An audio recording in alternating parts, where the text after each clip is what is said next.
fêté le premier anniversaire de l'AES, mais il faut savoir que l'AES est né déjà comme étant un géant.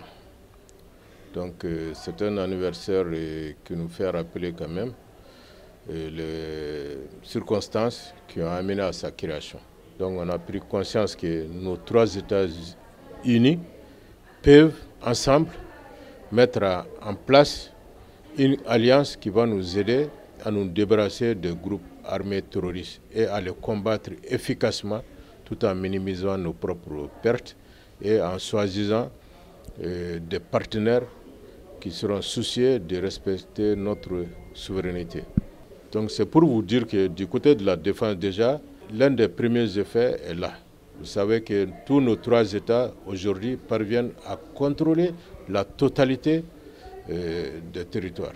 Et aujourd'hui, la zone des trois frontières qui était très citée devient une zone de plus en plus calme, vu l'efficacité de nos états-majors qui se sont réunis, qui ont constitué un état-major et qui ont pu mettre en place des actions pour combattre les groupes armés terroristes. Et encore, pour aller un peu plus loin, vous avez vu le 6 juin plus tôt, il y a eu le collège des chefs d'État qui s'était tenu au Niger à Niamey et qui a vu la création de la Confédération de l'Alliance des États du Sahel. Il y aura une assemblée législative des trois États, donc qui va s'occuper de la législation et qui va régir la vie des trois États.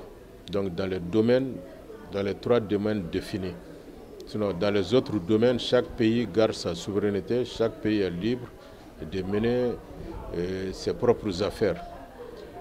Et encore, pour le développement, les trois États ont décidé aussi de la création d'une banque d'investissement, pour que les gens comprennent qu'une banque d'investissement, ce n'est pas une banque centrale qui va s'occuper de l'émission monétaire, non.